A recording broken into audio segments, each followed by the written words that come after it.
Assalamualaikum warahmatullahi wabarakatuh. Sebelum memulai pengajiannya, saya minta tolong ditonton sampai selesai agar tidak gagal paham dan semoga bermanfaat buat teman-teman semua. Dan saya doakan buat teman-teman semua diberi Allah kesehatan, dijauhkan dari malapetaka, dan diberi rezeki yang berkah dan melimpah. Amin amin ya rabbal alamin. Oke, selamat menyaksikan pengajiannya. Saya ingin membaca Quran itu fase fil makna. Fase itu artinya jelas, runtutan logikanya jelas. Sehingga barokahnya fase itu logika Quran atau logika yang dibangun Quran itu menjadi benar-benar logika yang diterima siapa saja, termasuk diterima oleh orang kafir. Kita tahu Umar itu masuk Islam sebelum mondok apa enggak pernah mondok? Sebelum mondok, enggak pernah beliau ngaji tafsir, enggak pernah mondok. Tapi beliau dengar Quran itu faham. Karena logika yang diutarakan Quran itu logika sesuai fitrah salimah, sesuai akal yang apa? Sehat. Saya di mana-mana cerita karena ini kebanggaan para mufassir. Ketika Jubair bin Mut'im bin Adi menceritakan bapaknya yaitu Mut'im bin Adi. Beliau adalah orang yang sangat pintar sekali sehingga didelegasikan oleh kafir Quraisy untuk jadi negosiator di Asro Badrin. Jadi perang Badar itu kan ada Asro Badrin, orang-orang kafir yang ditawar Islam. Kemudian orang ini diutus untuk jadi negosiator.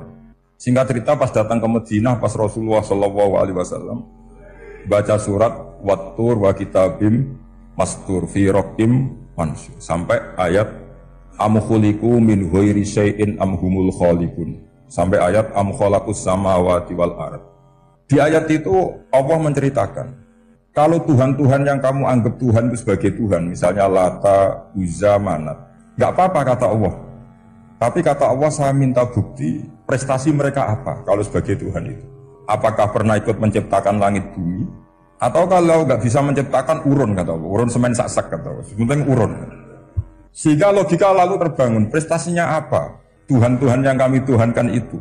Kata Allah, Qul ara'aytum ma tad'una min dunillah aruni madza khalaqu minal ardi am lahum syirkun fis samawati. Kalau mereka Tuhan, tunjukkan prestasinya ke saya kata Allah. Apakah mereka terlibat dalam penciptaan langit dan bumi? Atau kalau nggak bisa menciptakan 100% kata Allah setidaknya urun. Ya tadi urun semen, am lahum syirkun fis samawati. Syirkun maknanya urunan. Lalu ketuhanan berhala Uzza dan sebagainya batal karena ayat ini. Orang kafir berpikir wah ini tidak Tuhan karena nggak punya prestasi apa-apa. Lalu mereka secara ekstrim malah berpikir ateisme, tidak mengakui adanya Tuhan. Kalau nggak diakui adanya Tuhan berarti alam raya ini dimulai dari ketiadaan. Logikanya berarti begini, hadhil maujudat khalaqahal adam. Langit yang karuan wujud, bumi yang karuan wujud, hewan-hewan yang karuan wujud, matahari, rembulan, lautan semuanya wujud. Kemudian semua maujudat ini dirumuskan khalaqahal adam, diciptakan oleh ketiadaan. Pertanyaannya adalah mahwal junun asyaddu min hada. Kegilaan apa yang lebih parah ketimbang ini? Karena sesuatu yang wujud dimulai dari sesuatu yang tidak wujud. Berarti sama dengan mengatakan hadhil maujudat khalaqahal adam. Semua yang enggak ada ini diciptakan oleh sesuatu yang enggak ada. Jadi semua yang ada diciptakan oleh sesuatu yang enggak ada. Maka Quran ketika ngendikan am khuliqu min ghairi syai'in. Apakah kalian semua atau mereka semua diciptakan min ghairi syai'in, min ghairi khaliqin maujudin. Saya ngecek di beberapa tafsir termasuk bukan kitab tafsir tapi maknanya sama seperti di Ihya. Masa alam raya seindah ini, seeksistensi ini, senyata ini kemudian diciptakan oleh sesuatu yang tidak. Mereka akhirnya mikir, ya harus diciptakan oleh sesuatu yang ada. Nah karena sesuatu yang ada ini posisi pencipta, maka harus berstatus super. Nah super ini oleh ulama dibahasakan wajibil wujud. Maka zat yang menciptakan ini namanya zat sing wajibil wujud. Lalu wajibil wujud ini oleh Islam disebut Allah Subhanahu wa ta'ala. Kayak apa fasihnya Quran bikin logika? Atau orang yang jadi Tuhan itu yang mengklaim sebagai Tuhan. Itu juga mungkin, yang penting mewujud. Siapa itu? Fir'aun. Fir'aun itu mengaku sebagai Tuhan. Dia sudah sah dari segi dia wujud. Namanya orang wujud punya eksistensi mungkin berkreasi. Saya ulang lagi, namanya orang wujud punya eksistensi tentu mungkin berkreasi. Tapi pertanyaannya begini, ketika Musa tanya, Pertama ditanya Musa, lalu kamu kalau menyembah selain saya, nyembah siapa? Kata Musa, Rabbul Alamin. Siapa Rabbul Alamin? Rabbus samawati wal ardi, yang menuhani langit bumi. Terus kata Fir'aun, tidak jawab, manggil Haman. Haman, kamu kan arsitektur, coba ibnili sorhal la'ali abluhul asbab. Ya Haman ibnili sorhal la'ali abluhul asbab. Bangunkan sebuah piramida yang tinggi, la'ali at-tali'u ila ilahi Musa, saya ingin melihat Tuhannya Musa. Lalu kemungkinan Tuhan di bumi, kata Fir'aun, ma'alim tulakum min ilahin ghairi, kemana-mana saya melihat yang jadi Tuhan saya. Musa ngerti kalau Fir'aun ini pokok cara bahasa Jawa itu menerangkan sifatnya Allah itu dengan sifat yang sederhana, tapi justru dengan sederhana ini Fir'aun tidak bisa jawab. Terus Nabi Musa ganti argumentasi, Rabbukum wa Rabbu abaikumul awalin, yang nuhani nenek moyang kamu, leluhur kamu. Itu terperangah, kagetnya bukan main Fir'aun. Karena para umatnya, para punggawanya lalu berpikir, kalau ini Tuhan, berarti buyut-buyutnya nggak ada Tuhan, kan Tuhannya datang terlambat. Makanya Pak Jokowi kalau dituduh PKI nggak terima. Saya ini tahu lahir tahun berapa gitu, pas ada PKI itu masih 4 tahun, masa ada PKI balita. Ini enggak, ini ada Tuhan balita, Tuhan terlambat. Pertanyaannya adalah kalau Fir'aun itu Tuhan, lalu bapaknya, mbahnya, buyutnya Tuhannya siapa? Makanya ketika Allah disifati Nabi Musa, Rabbukum wa Rabbu abaikumul awalin, yang nuhani nenek moyang kamu, itu kagetnya bukan main. Dan semenjak itu banyak punggawa Fir'aun yang iman. Ini yang akhirnya nanti jadi waqala rajulun mu'minun min ali fir'auna yaktumu imana. Atau yang menjadi ayat wajah rajulun min aqsal madinati yas'a. Kenapa mereka menjadi iman? Karena logika Fir'aun Tuhan itu gugur, runtuh.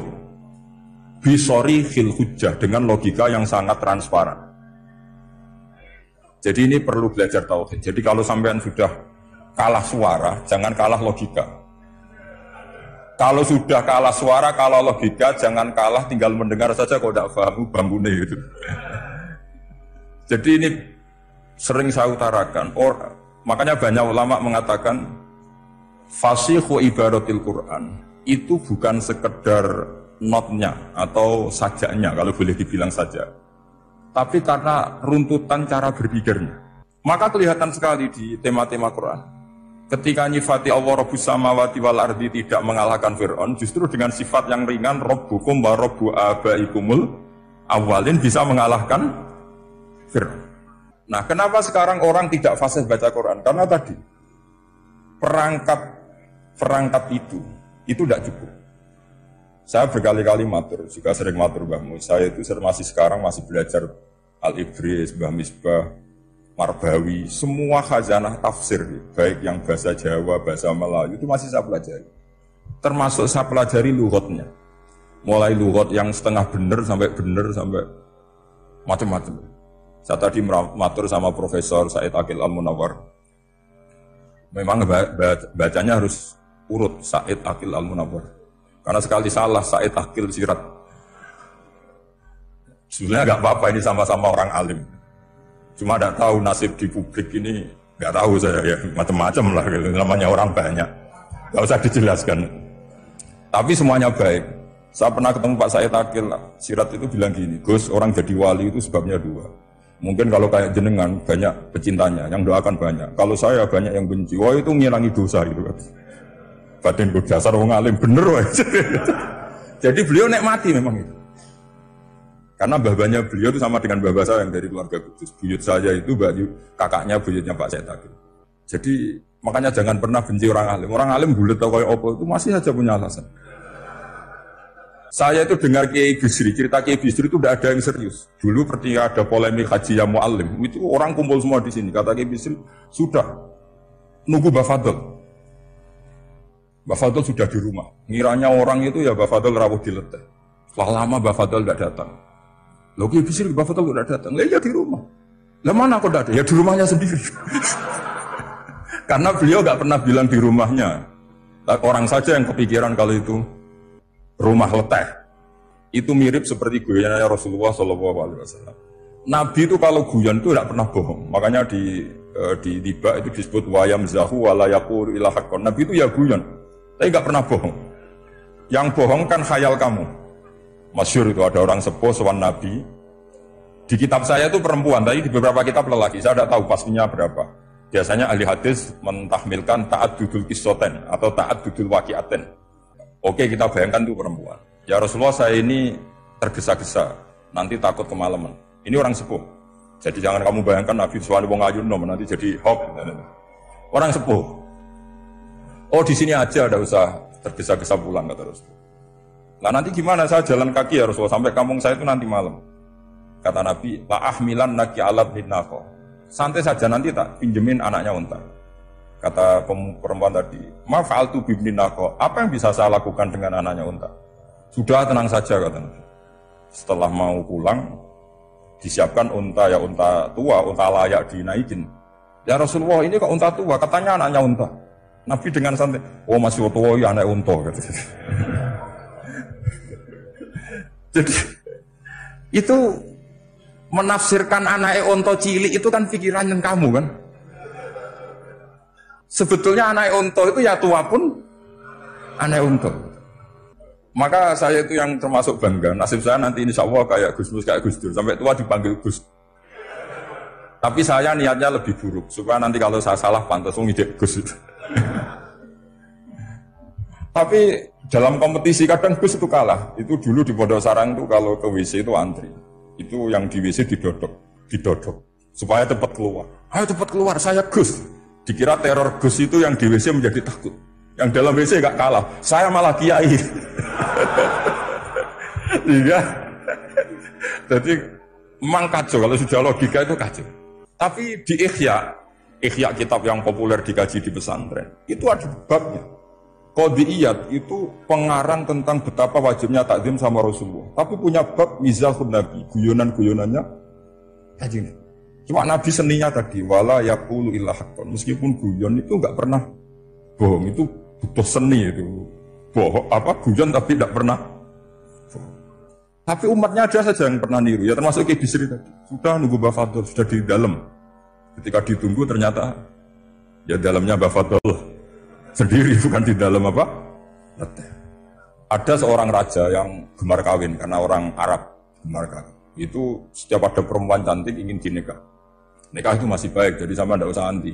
Soal kamu dengki sama orang poligami itu ya hasut gitu. Yang layak biar poligami asal ada yang mau dan siap-siap ada tambah satu hilang satu. Biasanya. Singkat cerita dia itu cinta sama seorang perempuan. Nah perempuan itu ditanya-tanyakan sama pemuda situ ajudan dia. Gimana saya boleh nikah itu? Jawabannya tadi, kaifa tankihuha wa qad ra'aitu qabbalaha rajulun. Kok kamu nikahi gimana? Saya pernah melihat dia itu dicium seorang lelaki. Kamu itu seorang raja, masa nikahi perempuan yang pernah dicium seorang lelaki? Wah itu miso-miso raja. Udah enggak. Saya ini raja muslim soleh, masa nikahi orang yang pernah dicium lelaki? Suatu saat si pemuda ini menikahi perempuan itu. Mantelnya bukan main, karena dia saingan sama raja, gak mungkin menang. Satu-satunya menang itu bikin hoax tadi itu. Ini cerita ini di Ithaf, di sarahnya Ihya. Kamu kira ini di cerita Alfu Yaumin wa Lailatinnya Abu Nuwas, enggak, ini cerita di Ithaf. Kitab yang sangat sakral karena sarahnya apa? Ihya. Setelah nikah, maki-maki raja. Orang tidak punya harga diri, perempuan pernah dicium orang kok dinikahi. Tadri mandalikar rojul, kamu tahu siapa lelaki itu? Gua Abuha, itu bapaknya. Oh terajan wasem, enggak ngerti. Jadi apa? Kiai-kiai dulu itu rileks. Sehingga saya datang ke sini ketika diminta sama Mbak Mus. Sebenarnya nggak diminta, diperintahkan. Karena pasti pakai agak-agak otoriter gitu. Karena di atas kita, jauh di atas kita. Mbah Mun guru saja manggil beliau Lek. Karena kita tahu Mbah Mus punya ibunya itu binti Khalil Harun. Mbah Khalil itu, saya punya manaqibnya banyak tentang Mbah Khalil Harun. Jadi beliau itu adiknya Umar Harun. Mbah Umar Harun itu dulu alim-alimnya Ki Sarang, setelah Mbah Ghazali itu Mbah Umar Harun. Termasuk Mbah Khalil Harun yang ngaji sama kakaknya Umar Harun. Setelah beliau alim alama, singkat cerita setelah menyelesaikan pendidikan, pindah ke Kasingan itu dibawain santri oleh kakaknya, namanya Umar Harun. Nah Mbah Harun itu punya istri namanya Mbah Sinto, itu saudaranya Mbah Ghazali. Makanya Mbah Mun manggil Mbah Mus itu Lek, karena Mbah Mun ke Mbah Ghazali itu Mbah Mun Nyai Mahmudah binti Ahmad. Ahmad ini bin Su'aib. Su'aib ini juga menantunya Mbah Ghazali. Terus Mbah Ghazali. Berarti Mbah Mun dari Mbah Ghazali generasi kelima. Kalau Mbah Mus kira-kira ya Mbah Mus, Nyai Bisri, Mbah Khalil. Nah Nyai Sinto ini sudah saudaranya apa? Mbah Ghazali. Berarti Mbah Mun dengan Gus Mus itu kalah satu tokoh di urutan nasab. Makanya manggil apa? Lek. Tapi Mbah Mus orang baik tidak pernah manfaatkan itu. Yang sering manfaatkan Mbah Nawawi itu. Karena pernah sepuh itu, wah sembrono kalau sama saya itu. Saya di mana-mana itu digosipkan murid beliau. Ya saya ikhlas saja. Itu satu-satunya harga diri Mbah Nawawi ya saya ikhlas. Saya ikhlasnya. Jadi karena memang saya manggil beliau juga memang pernah nyambah. Buyut saya kandung itu namanya Maimunah, itu bayinya Mbah Dowi. Jadi saya ini juga Bani Lasem. Buyut saya kandung namanya Maimunah, istrinya Mbah Umar bin Arabi.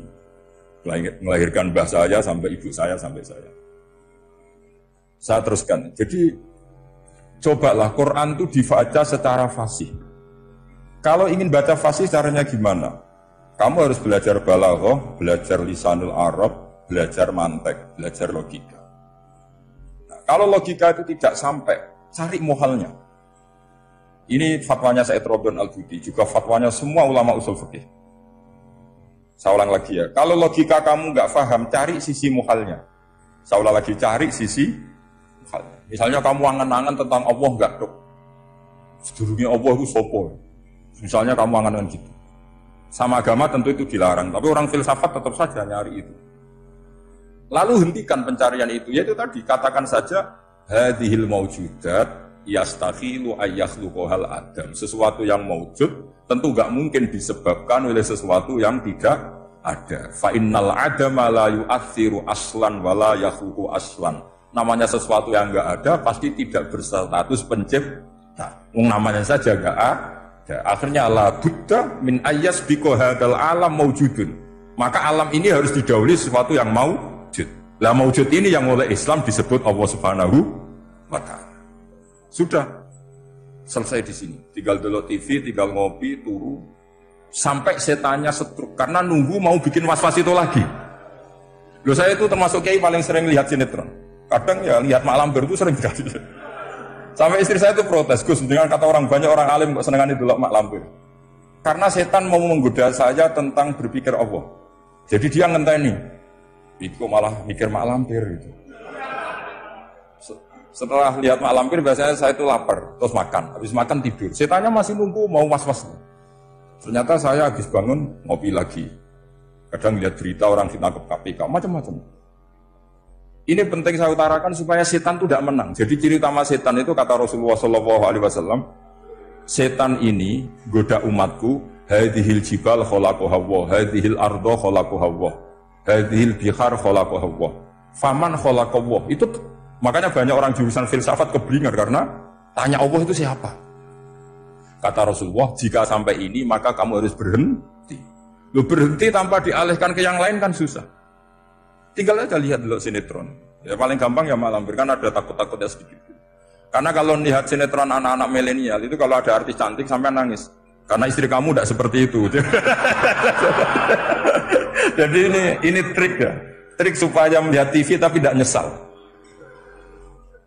Makanya saya milihnya Angling Darmo, Mak Lampir. Ya saya nggak mikir maknanya, butuhnya setan bin mangkol itu. Karena ngenteni saya mikir itu, ternyata tidak mikir itu lagi. Jadi makom saya itu beda, sama-sama lihat sinetron. Mungkin saya jadi wali karena lihat sinetron. Mungkin ya.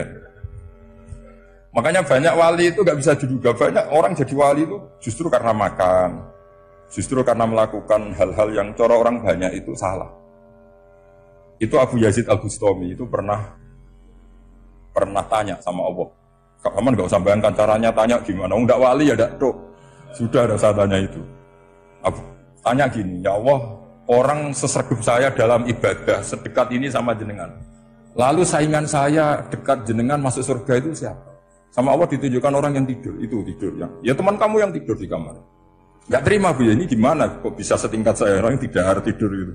Yang saya ibadah terus istighfar terus. Tapi jawabannya wow nih. Woi ibadah terus yo mergo wedi aku. Jadi kan nganggep aku iku rodok-rodok jahat gitu. Iki tuh ratu mergo yakin aku apian, mulane ditinggal turu. Jadi sampean jangan tiru makom saya ketika tidur. Itu punya kelas khusus. Tapi jangan tiru, ini cerita saja. Sampean tidak harus niru. Karena sampean kalau niru itu harus ada Abu Yazidnya. Abu Yazid sudah nggak ada. Tapi itu ilmu. Ilmu yang cocok tidak cocok harus kita kaji. Saya tadi jagungan sama beliau, sama Profesor Said Aqil Al-Munawwar. Beliau cerita sebetulnya sekolahan saya itu tentang usul fikih, tapi terkenal saya Profesor Tafsir. Tapi saya suka ilmu usul fikih, meskipun korbannya ya banyak. Biasanya orang jadi liberal gara-gara ya usul fikih. Sebenarnya nggak perlu dipikir lah itu macam-macam. Begini, dalam usul fikih yang mainstream itu kan ada hukum wajib, haram, ya makruh, terus macam-macam lah. Termasuk ada mubah. Mubah itu boleh dilakukan, boleh ditinggalkan. Dalam ilmu usul fikih sebetulnya definisi mubah boleh dilakukan, boleh ditinggalkan itu salah. Karena begini, setiap Anda melakukan sesuatu yang mubah, pasti di saat itu meninggalkan sesuatu yang haram. Saya ulang lagi ya. Ithma min mubahin illa wa yatahaqqaqu bihi tarku haramimma. Semua teks di lubul usul seperti itu. Memang saya hafalkan, karena ini cara saya jadi wali yang mudah murah. Ithma min mubahin illa wa yatahaqqaqu bihi tarku haramimma. Fayatahaqqaqu bisukun tarkul qatli wa bisukun tarkul qadzaf. Terus beliau membuat sekian contoh. Hukum mubah itu kata ulama yang lain kan boleh dilakukan, boleh ditinggal. Itu tidak benar. Mubah itu ya wajib.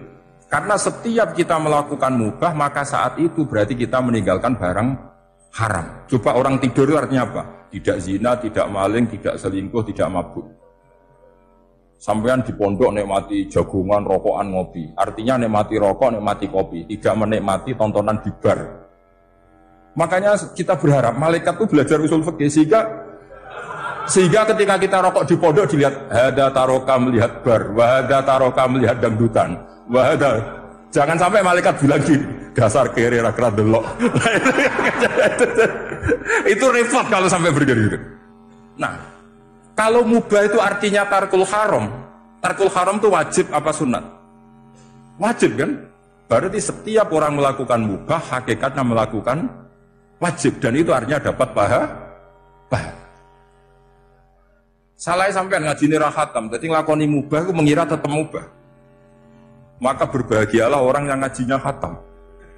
Makanya setahu saya kiai-kiai Mbah Mun ya sering guyon. Setahu saya Mbah Mun kalau ketemu Mbah Mun ya guyon terus. Guyonnya ini adalah waminal qutbi kata Imam Ghazali. Qutbu hadaddin al-istilzat bil mubahat. Poros agama ini pada akhirnya adalah nikmati sesuatu yang dibolehkan Allah Subhanahu. Orang itu kalau fasik, mau makan siang aja kalau nggak ditemani perempuan cantik nggak bisa makan. Mau jalan-jalan kalau nggak ditemani perempuan cantik nggak bisa jalan-jalan. Kalau kiai-kiai itu enggak. Gujluk-gujlukan gue seneng ira karuan. Dulu terkenalnya Kiai Bisri, Kiai diundang katanya mau ada menteri. Ternyata menterinya ya beliau tidak masak andok di sini. Karena mananya menteri itu pembantu presiden. Semua kita adalah bantu presiden terlaksananya kedamaian itu. Loh iya kan? Saya berkali-kali ngomong di mana-mana. Apa artinya menteri pertanian kalau kita tidak nanam padi? Mbok pinternya kayak apa tetap nggak ada ketahanan pangan. Sekarang menjadi ketahanan pangan itu rumusnya menteri apa karena petani mau nanam padi? Itu hakikatnya membantu presiden dalam ketahanan pangan. Cuma petani lebih keren karena tidak butuh digaji. Kalau menteri ya keren tapi kurang keren karena masih dapat apa? Gaji. Akeh tunggale lah nak mikir untuk gaji. Nah petani ndak mikir nggak dapat gaji. Oh, itu keren. Selalu rakyat lebih keren dibanding pejabatnya. Memang gitu aturannya begitu. Aturannya begitu. Kamu saja yang kurang syukur. Jadi rakyat tuh geremong. Enak jadi menteri. Ya sudah itu hak kamu. Tapi saya tidak berpikir seperti itu. Maka saya ulang lagi. Ya. Kenapa saya ngomong seperti ini? Supaya tadi saya sudah bilang, saya sudah nggak menang dalam suara. Harus menang dalam logika. Karena ini audisi. Ini audisi. Di kabar Mbah Mus nanti yang menang siapa tidak tahu. Tadi Pak Mu'ad, sekarang saya, kemarin-kemarin Gus Zohor, nggak tahu saya, nanti masuk nominasi apa nggak tahu. Begini, kalau artinya fi'lul mubah itu tarkul haram, saya ulang lagi, kalau fi'lul mubah itu artinya tarkul, maka mubah ini spesial sespesial-spesialnya. Sehingga Allah kadang ngendikan sederhana sekali, wa min ayatihi manamukum bil-laili wan nahar. Termasuk ayatnya Allah adalah kamu ditegur tidur malam hari maupun siang hari. Kalau kamu nggak malam hari, subuh hari, pagi hari, siang hari. Kenapa dihitung wamin ayatihi? Sekarang kalau ada pakar medis, pakar kesehatan bilang, ini kalau kurang istirahat mati, kalau kurang istirahat jantungan. Berarti tidur adalah menghilangkan penyakit jantung. Obat paling mandi dengan orang rutin tidurnya itu masih mandi orang rutin tidurnya. Kamu beli obat harganya 1 miliar, tapi nggak pernah tidur 3 hari, tetap taqabbalallahu minna minkum taqabbal ya karim. Maka yang penting itu obatnya apa tidurnya? Tidurnya yang dibantu obat. Tapi kalau obat tok nggak dibantu tidur, masih sakit. Berarti penting mana tidur sama obat? Karena penting tidur wamin ayatihi. Orang kayak sampean sering delok YouTube, delok gambar semacam-macam. Barokah mana dengan tidur? Wong nak melek mripate delok macam-macam. Barokah tidur. Jadi tidur adalah perlawanan terhadap keinginan melakukan haraman. Ya, saya ulang lagi, tidur itu adalah perlawanan terhadap keinginan melakukan keharaman. Jadi kalau mau tidur nyati gini, ya Allah, siap tidak berangan-angan tentang maksiat, terus tidur. Itu wamin ayatihi. Jangan kok gak tidur, terus ngobrol semua akal, bisa ngantuk. Wah ini tidur yang untuk melawan kemiskinan. Supaya lupa utangnya tidur, lupa kasusnya. Itu udah akan jadi wali yang seperti itu. Kalau jadi wali tak gugat itu. Nah, sehingga karena mubah itu tarkul haram, Allah itu sering menghitung ibadah yang super itu halal mubah. Misalnya Allah ngendikan, kulu washrobu, kamu harus makan. Sekarang gini, jaga kesehatan itu wajib enggak? Wajib. Kalau saya tidak sehat, tidak bisa ngaji di sini. Apalagi Mbah Mus, kalau nggak sehat, ditunggu orang se-Indonesia fatwanya. Dan di antara cara sehat, kamu harus makan. Kalau nggak makan, sakit. Lalu makan dengan posisi menyehatkan orang yang bisa fatwa, bisa mulang, bisa macam-macam. Posisi ini super apa tidak super? Super. Maka Allah kadang sederhana, ngendikan ibadah itu kulu wasrobu jom, kue yo mangan yo. Tapi ayat ini menjadi tidak hebat kalau dibaca orang tidak pernah ngaji, tidak pernah ngaji usul fikih. Pangeran piye toh, dirimo ngongkon mangan kowe dikongkokno kulu, wis ora usah ngono ya wis mangan. Rusak Quran kena makna ngono iku rusak. Kamu tahu superiornya ayat kulu washrobu kalau belajar fa inna fi'lal mubah berarti tarkul haram, karena saat melakukan mubah artinya tarkul haram. Dan tarkul haram itu penting. Sekarang gini, merusak diri sendiri haram apa enggak? Haram. Untuk supaya tidak rusak kamu harus makan. Berarti makan wajib apa sunat? Wajib. Lho sing haram itu kalau lo tulung piring dintekno. Nah, dengan cara pemaknaan seperti ini, Quran akan superior. Bahkan di ayat-ayat yang kelihatannya sederhana, kulu washrobu, wala tusrifu. Ketika Nabi Musa dimenangkan mengalahkan Fir'aun, itu Allah firman pertama gitu, kamu harus makan mimma rusaknakum. Cuma syaratnya wala tatghaw fihi fayakhilla alaikum ghadab. Kalau kamu berlebihan nanti dapat ghadab saya. Nah, khawatir saya kalau ilmu ini sudah hilang, terus ayat-ayat yang biasa tentang kemanusiaan dikira biasa. Padahal ayat ini super, misalnya nikah. Nikah itu oleh Allah, perempuan yang kita nikahin, itu oleh Allah disebut surga. Saya punya bukti, misalnya gini ayat ya, wala tangkihul musyrikati hatta yu'min, wala amatum mu'minatun khairum min musyrikati walau a'jabatkum. Terusannya ayat, wala tangkihul musyrikina hatta yu'minu. Wala abdu mu'minun khairum min musyriki walau a'jabakum. Terusannya ayat itu ulaika yad'una ilan nar. Para musyrikah yang ingin kamu nikahi karena mereka non muslim atau kafirah atau musyrikah itu hanya mengajak kamu masuk neraka. Maksudnya ngajak itu kan bisa saja kamu tertarik perempuan tadi sampai kompromi merubah akidah kamu. Terusannya ayat wallahu yad'u ilal jannah. Harusnya dengan perbandingan kamu jangan menikahi musyrikah.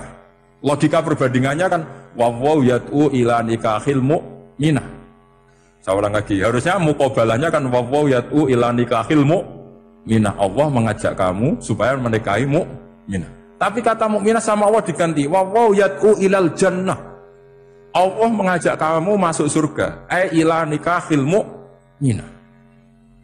Artinya gini, setiap kamu hubungan intim sama istri kamu, itu adalah menjadi kamu tidak zina. Jadi kalau kamu tidak zina, barokahnya istri kamu ini penopang kamu masuk surga. Makanya Rasulullah pernah ditanya, ibadah itu apa saja? Nabi secara ringan diantara jawabannya, wa fi buti ahadikum shadaqah. Sudah kamu ngumpuli istri kamu itu ya ibadah. Terus kata sahabat-sahabat, ya Rasulullah ayati ahaduna syahwatahu wa walahu ajrun. Yang benar saja Rasulullah, masa urusan gitu dapat pahala gitu. Nabi jawabannya ya enteng, alai salawa duha fi haramin aka'ana alai wisrun. Kalau dia salah yang dikeloni kan ya dosa. Berarti kalau ngeloni yang benar juga pahala. Berarti istri kamu itu jannah surga. Cuma jannah yang agak aneh karena rewel itu agak aneh. Jadi itu jannah yang agak aneh. Maka supaya jannah ini tidak aneh, kata Rasulullah itu cara bersuami istri itu, kata Rasulullah, halla jariyatan tula ibuka wa tula ibuka. Sebagian riwayat, halla jariyatan tudhahikuha wa tudhahikuka. Kamu cari perempuan yang gampang guyon, gampang rileks. Mula abah itu rileks, mudhahaka ya rileks. Saya berkali-kali cerita, saya ini termasuk orang yang nggak pernah diskusi penting sama istri saya. Karena takut tegang. Biasanya kalau tegang itu yang suaminya kalah. Jadi saya itu nggak pernah diskusi penting. Saya kemarin mau ke Pasuruan ya, mau ke Peloso itu ditanya, mau kemana? Ya tidak tahu. Terus pulangnya kapan? Ya nggak tahu. Wong kok rohan. Ya saya senang saja. Nggak roh itu artinya kan bodoh. Orang bodoh itu nggak mukallaf, artinya nggak dosa kata saya. Jadi saya ngambil hikmahnya saja. Anda tahu? Ditakoki kok jawabannya ora jelas. Orang jelas itu misteri. Memang dunia itu penuh misteri. Pokoknya tak itu. Pokoknya yang kira-kira itu jadi tidak penting. Rasulullah itu kalau debat sama istrinya ya milih gitu, milih mula aba mudhahaka. Saya punya sekian cerita betapa Rasulullah itu rileks ngadepin cemburu-cemburunan. Sayyidah Khadijah tentu orang yang super bagi Rasulullah. Sampai ketika adiknya Sayyidah Khadijah, kalau nggak salah namanya itu Halah itu. Kalau datang itu Rasulullah itu menjamu karena mengingatkan suara Khadijah. Kalau muji Khadijah itu sudah langit Rasulullah. Sehingga Aisyah itu cemburu. Bagaimana Anda selalu muji Khadijah? Waqad abdalaka wa khairan minha. Allah mengganti yang lebih cantik ketimbang Khadijah dan lebih muda. Maksudnya Aisyah. Kenapa masih muji yang sudah meninggal? Tua lagi kan.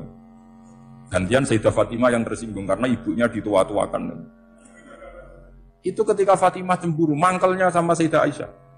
Mangkel manusiawi loh. Enggak usah kamu jadi Syiah terus benci Aisyah itu. Karena kalau kamu jadi benci Aisyah berarti kamu nganggap Aisyah itu salah.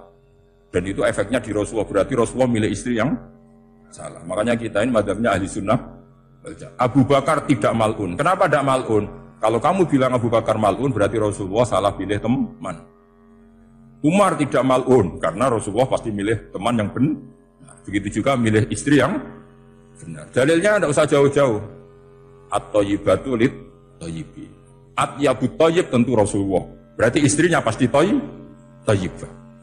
Jadi madhab ahli sunnah adalah madhab yang jelas-jelas mimbaini farsi wa adami labanan kholisan sahiwal lisyari. Jadi kalau kamu cari logika gampang saja. Nabi itu thayyib, bahkan atyabut thayyib. Padahal kata Allah at-thayyibatu lit-thayyibi. Ya jelas ya. Jadi ini tidak usah dimasukkan hati tentang konfliknya Aisyah dan Fatimah. Itu biasa saja. Yang satu bela ibunya, yang satu bela dirinya. Sebenarnya Aisyah itu nggak niat ngiritik Khadijah. Ingin diperhatikan Rasulullah saja. Terus ketika Sayyidah Fatimah matur ya Rasulullah saya supaya ngalahkan Aisyah itu gimana? Karena ibu saya sudah meninggal ya memang cantik dia, muda dia. Dan tahu betul orang kalau Nabi itu sangat mencintai Aisyah. Kata Rasulullah bilang gini saja, tetap hebat ibu saya. Karena ibu saya dapat Rasulullah rondo untuk Joko. Kowe ayu kaya apa iku untuk dudo. Jadi rileks saja Rasulullah. Akhirnya ya semenjak itu enggak ngeritik lagi. Bahaya ini kalau ngeritik. Khadijah itu kan sudah umur 40 tahun. Janda dapat Joko. Aisyah perawan untuk judo. Keren mana? Keren Khadijah. Jadi tidak semua masalah itu Nabi itu menyelesaikan cara ekstrim. Nabi itu biasa mula apa? Santai rileks. Nah, kalau para mbak-mbak ini ingin jadi surga yang enggak aneh, syaratnya jangan rewel, karena di surga itu enggak boleh ada orang rewel. Tapi kalau enggak rewel sementara suami kamu enggak benar, ini namanya goblok. Maka kata Mbah Mun kalau ngijazahi santri-santrinya, "Jom bojomu kudu rewel, gak ngono fakir," kata Mbah Mun. Tapi santri yang di belakang gremeng, "Iya Mbah, nak fakir, nak jantungan mati." Makanya sering itu. Jadi di antara ulumil Quran itu ada istilah maudhi'ul mudmar mengganti maudhi'ud dhamir atau maudhi'ul lafzi menggantikan lafz dan akhar. Itu memang agak jelimet di ilmu tafsir. Tapi bagi pelakunya itu menjadi gampang. Ya tadi, ketika Allah melarang nikah hal musyrikah, saya ulang lagi. Ketika Allah melarang nikah hal musyrikah, normalnya perbandingannya kan wallahu yad'u ila nikahil mu'minah. Tapi sama Allah digenti, wallahu yad'u ilal jannah. Itu menunjukkan bahwa nikahul mu'minah adalah al jannah. Karena kamu hubungan intim ya ibadah, diwamuk kowe sabar ya ibadah, nafaqah ya ibadah, neng-nengan gejatan senjata juga ibadah. Seru Bang, neng-nengan itu seru. Karena memang di antara sistem tubuh kita itu butuh masa-masa jeda. Itu mari cerdas. Karena tubuh kita ini tidak hanya butuh seneng, tapi juga butuh susah. Susah itu melahirkan kearifan. Jajal bojomu tahu minggat, mesti kearifan kamu meningkat. Jadi minggat itu ya penting. Nikmati saja. Udah ini saya nggak ngajari keburukan. Memang seperti itu. Nah saya berharap ilmu usul fikih ini tidak boleh hilang. Karena dengan ilmu usul fikih kita tahu mubah adalah tarkul haram dan tarkul haram adalah wajib. Maka Allah sering sekali membicarakan sesuatu yang mubah itu superior. Kayak tadi wa min ayatihi manamukum billaili wan. Nah termasuk ayatnya Allah adalah kami itu tidur. Cara berpikir tadi, kalau saya tidak tidur sakit, kalau sakit habis biaya banyak. Sementara tidur hanya butuh seperti ini. Betapa baiknya Allah, dengan tidur bisa menjaga kesehatan yang kalau tidak dijaga berbiaya tinggi. Berarti dan naumul ibadah. Terus ulama bilang, tidur itu ibadah, kalau niatnya litaqawi alal ibadah. Tapi nak waya blojo turu, lah itu sing masalah. Tapi tentu ilmu itu ada pembanding. Sekarang ketika kamu tidur itu tarkul wajib apa tarkul haram, lah itu masalahnya. Seringnya kamu itu tarkul wajib. Waye mulang turu, waye ngantor wong kerja turu. Lah itu tarkul haram apa tarkul wajib? Tarkul wajib. Kalau tarkul wajib berarti status tidur kamu haram. Sudah pinter ini, sudah maju ini, sudah maju. Jadi saya belajar usul fikih lagi-lagi karena untuk menjadi mufassir itu harus menguasai balaghah, menguasai usul fikih, menguasai lisanul arabi. Nah, lisanul arabi yang sering saya contohkan berkali-kali. Saya punya kitab namanya Ar-Risalah. Orisinil karangannya Imam Syafi'i. Saya baca beberapa kali khatam. Juga saya beberapa kali bacakan santri. Itu kalau memaknai Quran secara lisanul arabi itu gampang sekali. Gampang sekali. Ketika Imam Syafi'i mengatakan, kamu boleh tayamum ketika bepergian, dan saat bepergian itu tidak menemukan air. Syaratnya kamu tolabul ma', cari-cari dulu. Ketika ditanya sama Ashabus Syafi'i, kenapa harus cari-cari dulu? Jawabannya enteng. Li'anna Allah ta'ala yaqul falam tajidu ma'an, wala yuqalu liman lam yatlub lam yajid. Karena Allah ngendikan, kemudian kamu tidak menemukan air. Di mana-mana tidak menemukan setelah mencari. Kalau belum mencari namanya tidak tahu. Jadi dari kata falam tajidumaan kemudian kamu tidak menemukan. Tidak menemukan berarti apa? Setelah mencari. Sehingga beliau mensyaratkan dicari-cari dulu, baru berkesimpulan tidak menemukan. Nah setelah tidak menemukan kamu baru boleh tayang. Segampang itu ilmu usul fikih di depan Imam Syafi'i. Ulumul Quran dianalisis dengan usul fikih. Ketika ditanya, kenapa Anda mensyaratkan nikah itu pakai wali? Ayatnya apa? Kalau hadisnya jelas, la nikaha illa biwaliyin mursyidin. Ayatnya apa?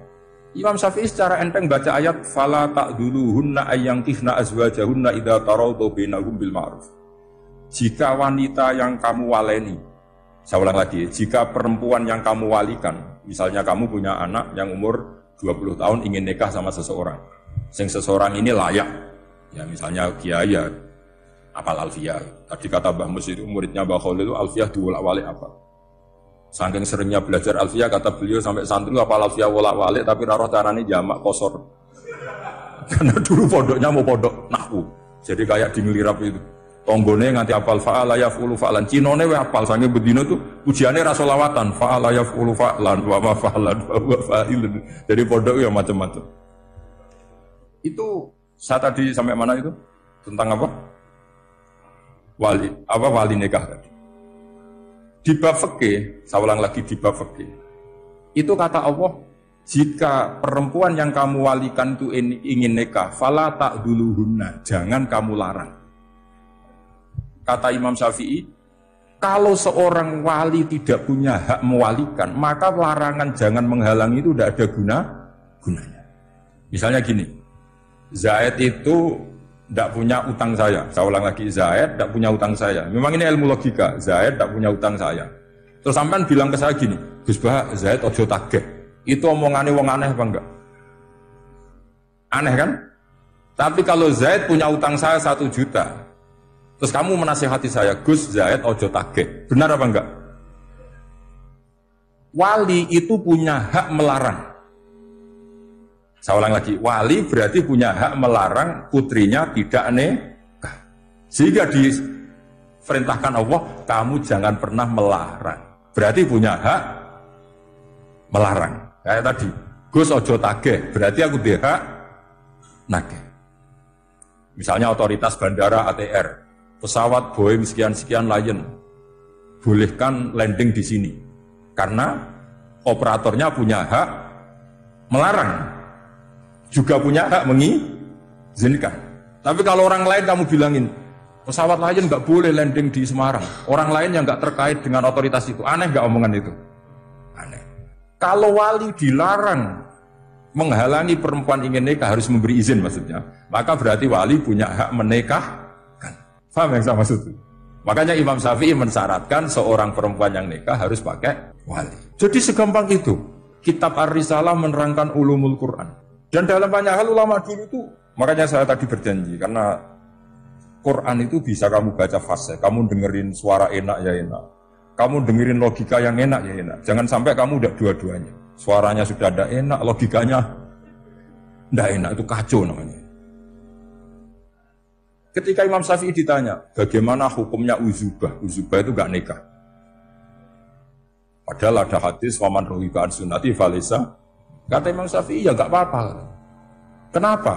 Fa'inna Allah ta'ala zakara abdan solihan wa qala wa sayyida wa hasura wa nabiyya minas solihin. Allah menyebut nabi yang soleh, dan di antara nabi yang soleh itu ada yang berstatus hasur. Hasur itu tidak ada keinginan sama perempuan, akhirnya tidak nikah. Berarti tidak nikah itu boleh karena ada nabi yang tidak nikah. Segampang itu dulu. Saya punya kitab, saya ini baru gencar-gencarnya kampanye kitab Syajaratul Ma'arif. Karena memang kitab itu bagus, menurut saya simpel dalam memahami Quran. Jadi anggap saja ini bentuk penghormatan saya sama Ki Bisri yang sudah mengkhidmai, mengenalkan ulumul Quran lewat tafsir Al-Ibris. Yang Ki Misbah punya tafsir Al-Iqlil. Memang dua beliau itu, kalau yang satu ngarang terjemah Alfiyah, yang satu yang ngarang satu. Ini dua kutub yang berbeda, yang satu sangat rileks, yang satu sangat seperti itu. Nggak usah diterjemah nanti jadi repot. Itu ulumul Quran yang ditulis Syajaratul Ma'arif itu gampang sekali. Misalnya begini, beliau bikin judul Babu Nafil Ibad Bikullil Bilad. Bab seseorang harus manfaat kapan saja dia berada.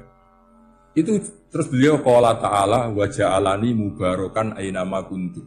Ciri utama para nabi itu ngendikan wa ja'alani mubarakan ainama kuntu. Saya dijadikan di mana-mana itu berkah.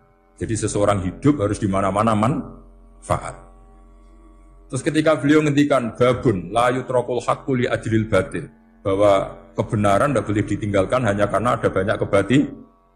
Beliau terus ngendikan inna sofa al-marwata min sya'airillah faman hajjal baita wa atamara fala junaha alai ayat tawafa bihima.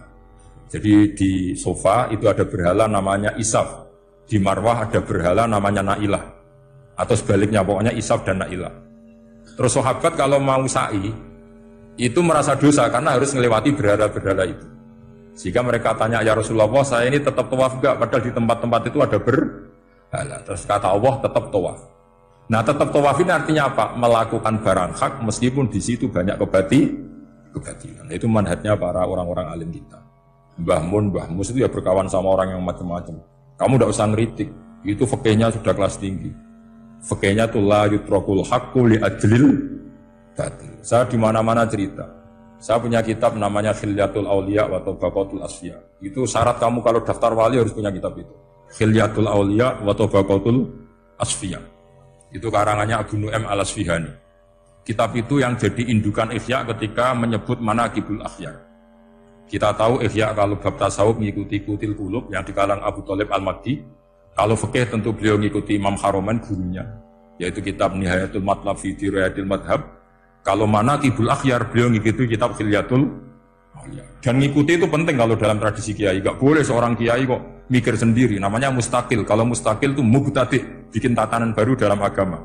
Justru ulama itu harus niru sebelumnya karena sanad itu harus musalsal. Gak boleh Imam Syafi'i bilang haram terus kamu bilang halal, terus murid kamu bilang makruh, terus muridnya kamu ya pokoknya khilaful aula. Gak boleh gaya-gayaan gitu. Kalau di kampus plagiat itu dilarang, kalau di pondok itu wajib. Makanya banyak kalau tes itu ngerpek, karena belajar itu tanpa batas katanya. Lu kok ngerpek? Mboten yai, jadi belajar kapan saja. Jadi mboten ngerpek, mutolaah pas tes. Maaf saya potong sedikit ya. Terima kasih yang setia menonton channel ini. Kalau bila video ini bermanfaat, tolong sekali di-share kepada kerabat terdekat atau teman-teman supaya kita bisa menambah wawasan dalam beragama dan bermanfaat bagi kita semua dan keluarga kita. Share video ini ke semua orang yang kiranya membutuhkan cerahan. Oke, selamat melanjutkan pengajiannya. Terima kasih. Itu dalam kitab Khilyatul Auliya diterangkan. Uniknya rawinya itu siapa? Sufyan bin Uyainah, orang yang sangat khusyuk, gurunya Imam Syafi'i. Kita tahu Imam Syafi'i punya guru zaman di Mekah itu namanya Muslim bin Khalid Az-Zanji. Dalam hadis ngikuti Sufyan As-Sawri sama Ibnu Uyainah. Tapi beliau intisabnya lebih ke Imam Malik ketika ngaji apa? Muwatta. Terus beliau punya guru usul fikih namanya Muhammad bin Hasan Asy-Syaibani. Itu Sufyan bin Uyainah dalam kitab itu diceritakan. Pernah suatu saat Isa sama Yahya. Ini supaya saya tahu fikihnya Mbah Mun, fikihnya Mbah Mus. Isa sama Yahya itu satu nabi yang sama-sama muda, yang satu angkatan. Saya berkali-kali cerita, nabi yang satu angkatan itu ada 3. Tapi yang 2 ini nggak level, yaitu Ibrahim dan Lut. Tapi nggak level karena Lut itu adalah pernah keponakan siapa? Ibrahim. Musa dan Harun, tapi Harun itu nggak levelnya Musa karena dia jadi nabi berdasar proposal Nabi Musa. Jadi Nabi Musa itu alsak, agak pelak. Sehingga beliau kalau menjelaskan kesulitan terus pakai jubir. Makanya kemarin-kemarin itu ada wali yang kalau ngomong pakai apa? Jubir. Akhirnya Nabi Musa ngendikan apa? Waj'alli waziran min ahli Haruna akhi usdud bihi azri wa asyrikhu fi amri. Ya Allah, saya ini lisannya agak pati fasih. Tolong Harun sing huwa afsahu minni lisanan. Yang lisannya lebih fasih tolong jadikan nabi. Sama Allah dituruti, Harun jadi apa? Nabi. Tapi yang dapat wahyu Musa, jadi dia hanya jubir. Makanya seangkatan tapi tidak level. Yang seangkatan level itu hanya Yahya dan Isa.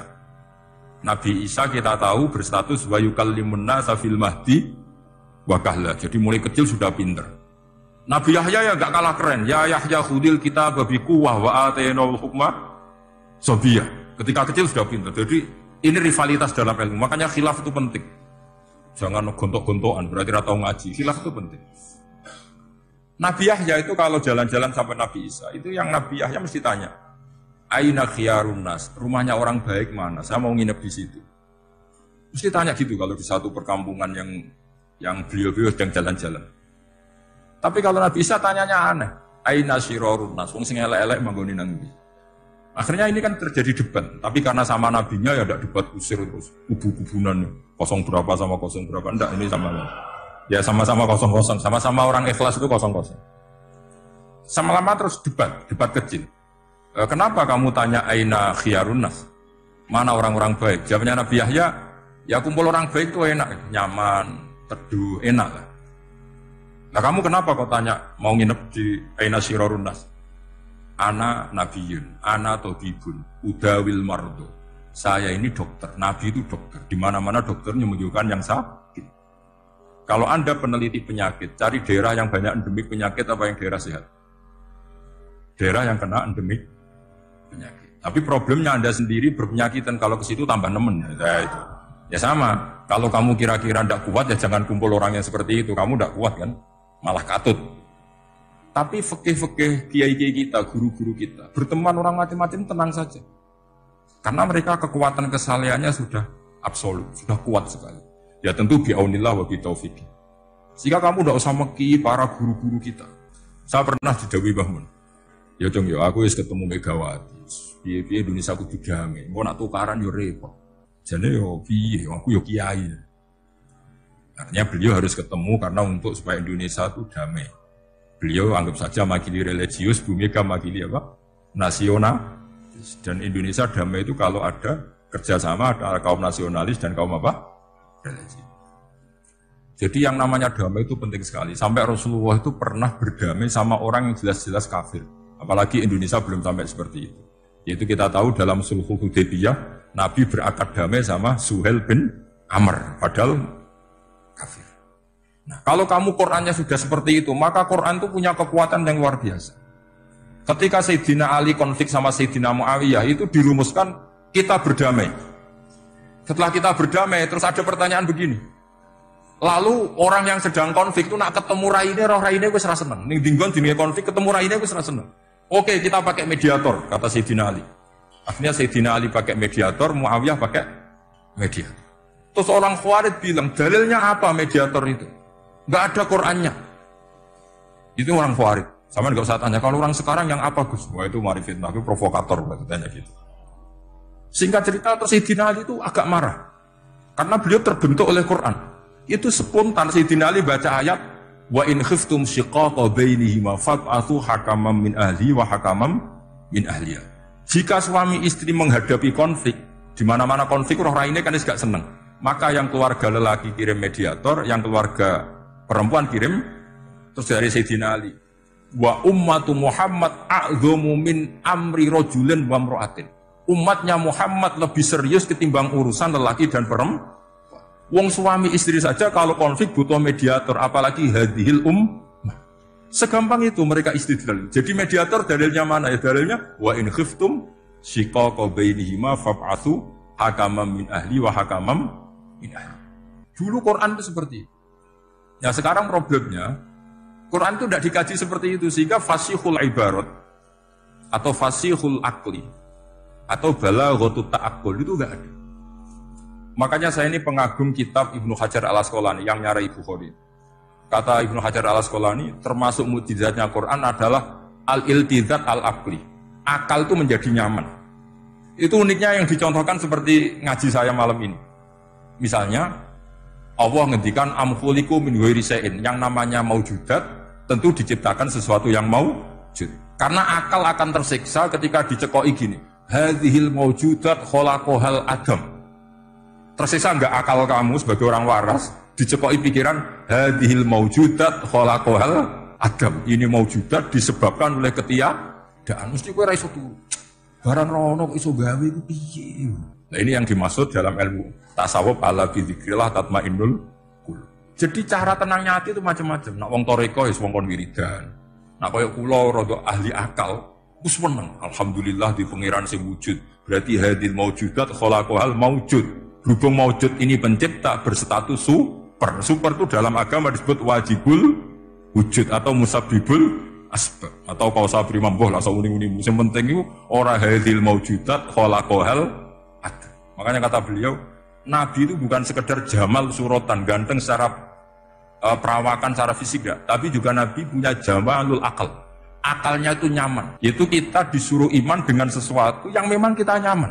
Seperti kita disuruh iman bahwa alam ini diciptakan oleh Allah, oleh al-mawjud yang super. Kan terus nyaman. Coba kalau kamu diajarin Islam, alam ini yakini yang menciptakan adalah ketiadaan. Oh, kamu kuliah sampai profesor, sampai dokter pusing. Ini ajaran apa? Sesuatu yang tidak ada, menyebabkan sesuatu yang, itu namanya termasuk ajaran ini indah karena ada al-iltizat al-akli. Kenyamanan apa? Berpikir.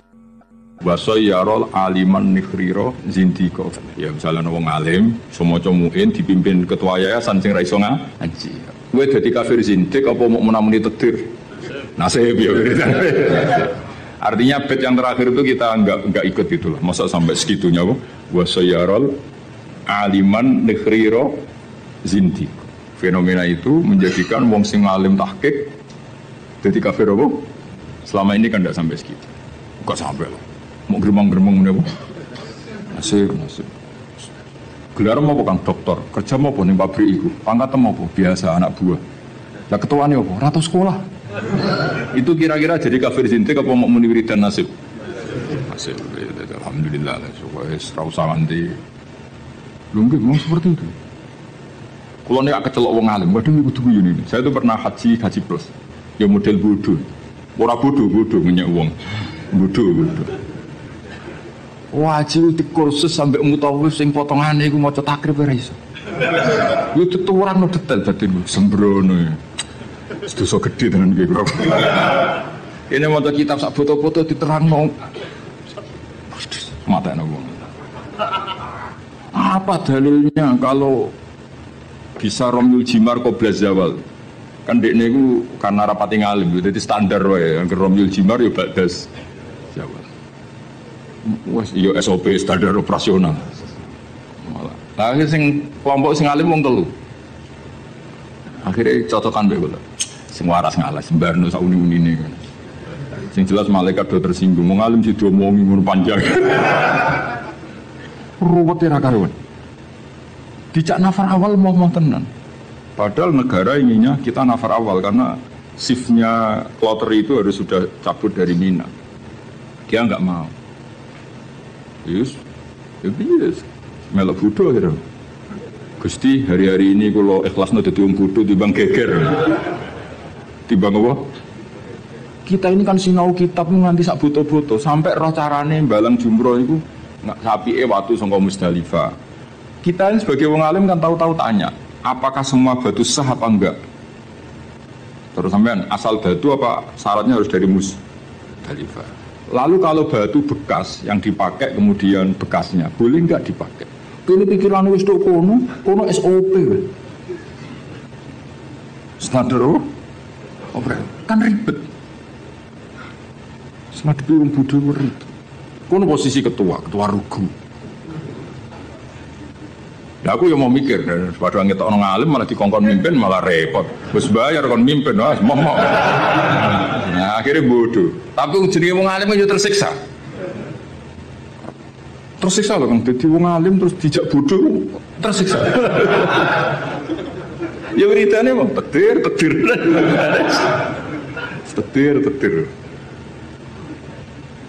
Tapi wong alim tetap harus ada karena orang alim ini yang punya sekian perangkat, punya sekian perangkat. Lalu ada kitab karangan Sayyid Muhammad tentang Malik bin Anas. Malik bin Anas. Imam Malik itu wong alim lugu. Niku ana wong kepengin ngetokno Imam Malik ku kalah di depan umum. Akhirnya disewakno jenenge Muhammad bin Hasan As-Syaibani utawa Abi Yusuf. Itu ahli usul fikih wong Abu Hanifah. Didikane Abu Hanifah. Sampe tak ceritani cerita-cerita wong alim.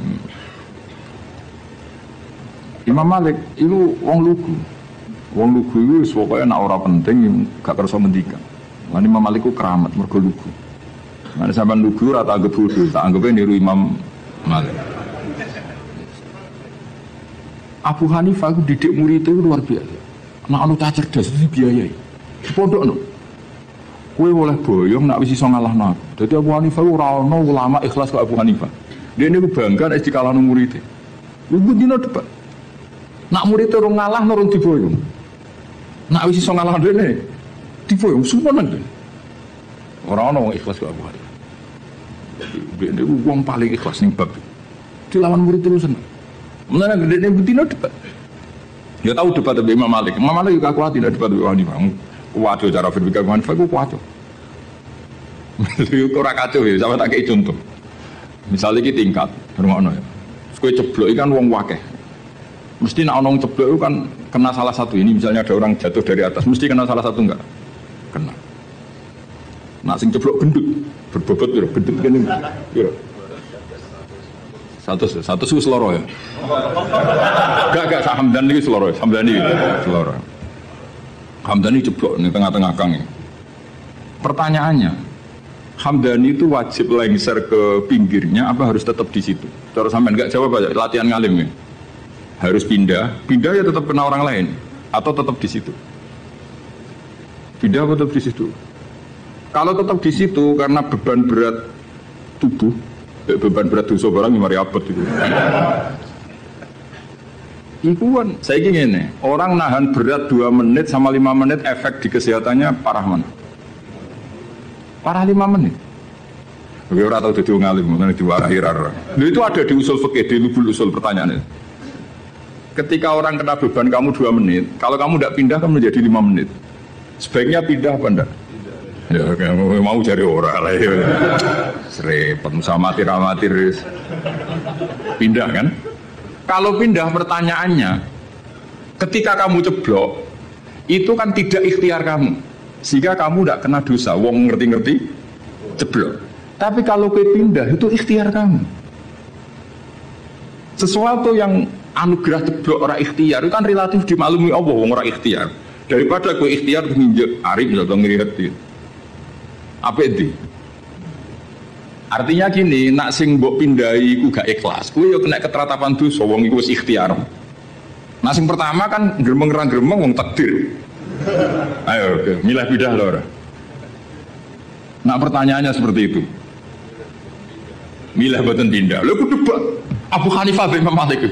Terus kowe ngomong Imam Malik, agama ora ngara repot ngono kok mbok bakas. Kok saking penting Abu Hanifah iku kaya aku ini loh, kaya aku bisa sampean. Aku ya rodok Hanafi, rodok tapi ora. Timbang rodok Sarap atau rodok Hanafi. Kaya aku mulang kiai. Hamdani kan kiai, Kang Ali kan kiai. Apik mulang to ora? Cara aku apik ora? Pertama, mergo perkarane wong kiai kok diulang kan terus kok manuk ketulup kan gak regani. Kiai salim keceluk kiai akeh sing nyucup terus mantuk-mantuk ning ngarep kan camah. Camah harga diri to, mosok terus dihormati wong julin ngarepe Gus Bak terus kaya manuk ketulup kan wis akeh. Nah, di bab iku mulang ora pati apik mulang kiai, mergo meruntuhkan harga diri, ya harkat dan martabat. Nek cara bahasa DPR marwah. Tapi nek diulang kiai latihan ini, kula boten bakas kiai liya, kiai latihan ini. Kaya ngene ini kan latihan gak ben. Iku yo goblok tenan wong pancen. Wong pancen mondok, bener mondok. Ini santri ini buyut-buyut kula kabeh ini. Oke milih ndi? Milih mulang to. Nak mulang dadekno kiai kaya manuk ketulup. Kiai-kiai ngene iki lho ora kiai ora bakas kiai. Tapi nak ora diulang ya bodoh tenan. Oke milih ndi? Nah fikih itu selalu begitu. Mana misalnya gini, contoh paling gampang. Sholat itu sing apik soft awal, oke kita sepakat. Tapi misalnya sak bangun, sak basahal, sak batu rehan, sak barwani soft awal.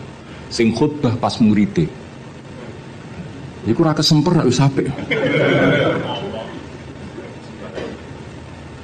Wong kula nate dikonco jenenge Kang Kusnan niku khutbah. Kanca kula.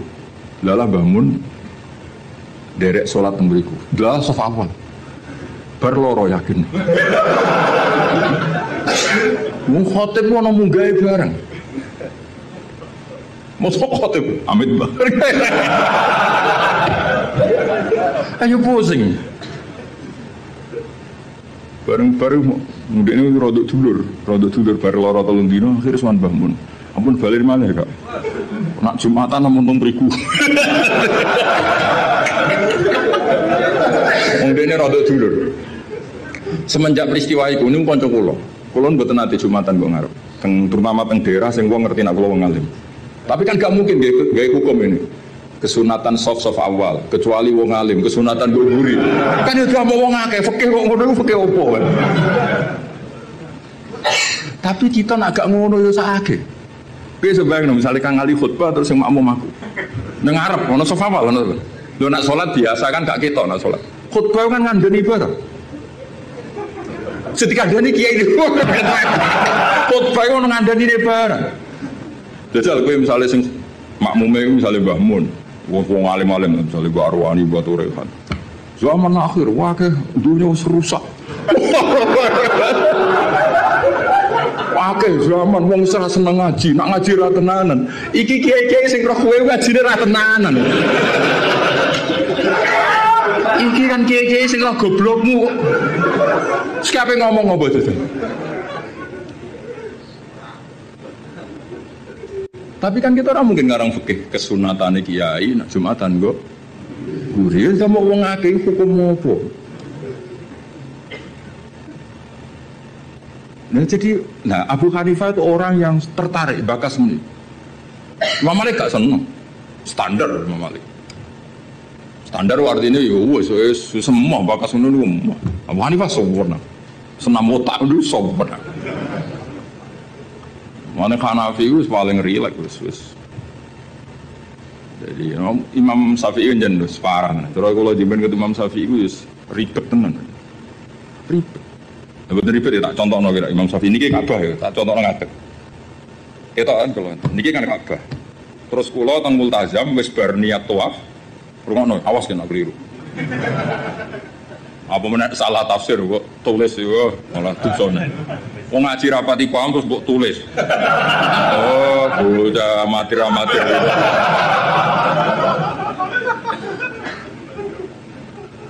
Iki Ka'bah. Syaratnya tawaf dari Imam Syafi'i.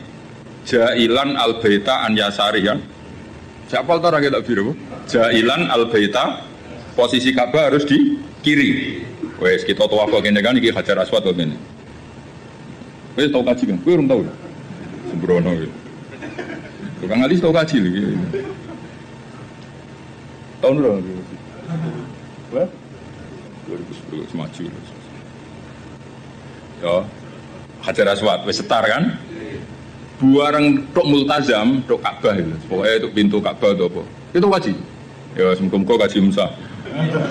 Orang saya rapopo baleni. Nah, wong kan madhep rene. Ketika madhep rene itu tidak terhitung bagian dari tawaf. Karena pas madhep Ka'bah adalah posisi yang tidak sah dari aturan tawaf. Posisi pas itu nggak sah, bukan nggak sah tawafnya. Dongane sah, tapi posisi itu tidak sah sebagai tawaf. Jika kalau dia langsung terus ada setengah meter tubuhnya berang senti 60 cm yang kamu nawafi Ka'bah karena pas itu Ka'bah tidak sisi kiri sampai seangil itu. Paham? Ya tak terang ngadeg sama amatir repot. Ya kan ini kan tawafan ini. Ya kan? Kan aturan sah kan harus jailan al-baita ya jadi harus gini terus. Suatu saat aku eling utangku terus madhep rene. Ya kan? Nah posisi seperti ini kan posisi yang untuk tawaf itu tidak sah. Karena tidak menjadikan Ka'bah di sisi kiri. Maka untuk mesti sah itu kamu harus begini, slide begini lagi. Ibu mundur, orang kalau gini kan otomatis. Ini kan mesti mundur, betul. Nah, tapi normalnya uang bareng ini langsung rene kan.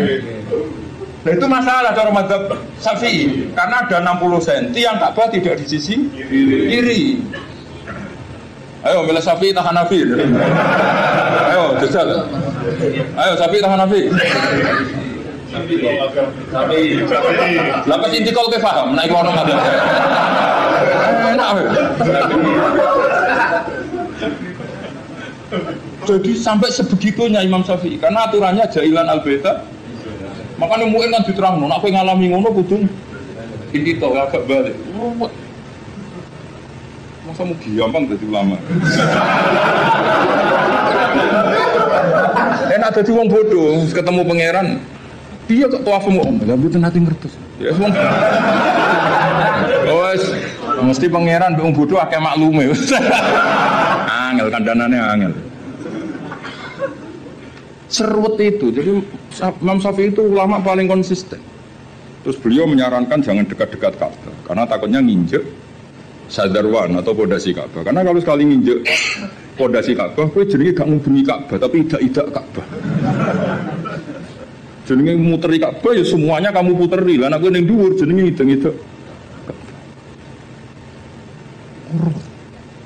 Kulo nak tawaf gitu lho wong bar donga langsung mlaku Gusti jenengan sepurane sing ageng. Mungkin Imam Syafi'i marah, tapi pangeran aku yakin apian. Lan kulo sering donga ya Allah. Umat Kanjeng Nabi ini macam-macam, sing bodoh partai mayoritas. Ampun niku jenengan sepuro mawon ruwet. Kita bisa apa coba kita sebagai ulama? Karena orang itu mesti spontan kan berbegini. Kira-kira spontannya orang kan langsung.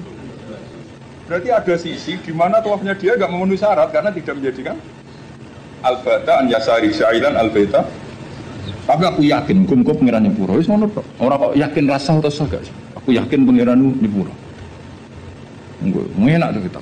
Lah anak kula kan kecelok wong alim, luwih ruwet. Cara pengiran takok, "Lah mu enemu mbok takok dia." Nah kowe kan enak, mu enopo Gusti?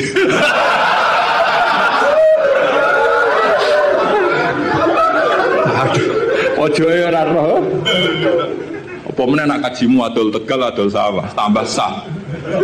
Mosok kaji dramatis gak sah. Yo sak akhir iki yo kajine. Serepet. Lan kula nu sering dikandani Mbah Mun. Wong iku wis ndongakno. Lan aku seneng model Kanjeng Nabi Muhammad sallallahu alaihi wasallam. Nabi iku wis pikirane mbek umate ndongakno. Kok nak memenuhi syarat dan rukun wis seruat.